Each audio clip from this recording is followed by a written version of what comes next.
Jesus was drawing large crowds. His teachings and miracles were astounding people. However, not everyone was happy. Some religious leaders opposed Jesus. They came from Jerusalem to discredit him. These leaders accused Jesus of being possessed by Beelzebul. Beelzebul was another name for Satan, the ruler of demons.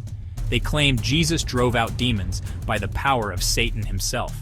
This was a serious accusation. It aimed to turn the crowd against Jesus. Jesus responded to their accusation with a question. He asked, "How can Satan drive out Satan?" This was a logical argument. It highlighted the absurdity of their claim. Jesus' response aimed to make the religious leaders think. He wanted them to see the contradiction in their words. It was impossible for Satan to work against himself. Jesus was pointing to a deeper truth about his authority. Jesus used two parables to illustrate his point. He spoke of a divided kingdom and a divided household. He argued that a kingdom divided against itself cannot stand. Similarly, a house divided against itself will collapse.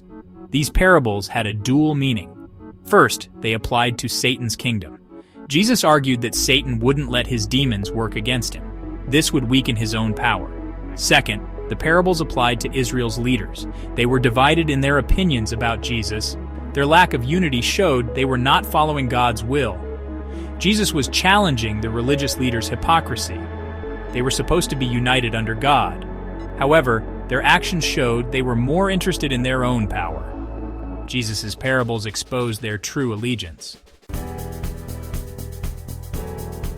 Jesus then used the imagery of a strong man guarding his house. The strong man represents Satan. The house represents his domain, which is our world under the sway of evil. Jesus, as the stronger man, binds the strong man and plunders his house. This signifies Jesus' power over Satan and his demons. This imagery is powerful. It shows that Jesus is not just another prophet or teacher. He is the one with the power to defeat Satan. This victory is not achieved through violence, but through authority. Jesus binds Satan, disarms him, and liberates those held captive. Jesus' actions demonstrate the beginning of God's kingdom breaking into the world. His exorcisms are not mere spectacles, but signs of something greater. They are glimpses of the ultimate victory that Jesus will win over evil. After these parables, Jesus addressed the gravity of the accusations against him. He warned against blaspheming the Holy Spirit. This sin, he said, will not be forgiven. This statement has puzzled and frightened many throughout history. To understand this, we need to look at the context. The religious leaders, despite witnessing Jesus' miracles, attributed his power to Satan. They refused to acknowledge the work of the Holy Spirit in Jesus. This deliberate rejection, this closing of oneself off to God's truth, is what constitutes blasphemy against the Holy Spirit. It's not a sin of words, but a sin of the heart. It's a persistent state of refusing to acknowledge God's work even when it's evident. It's choosing darkness over light, falsehood over truth.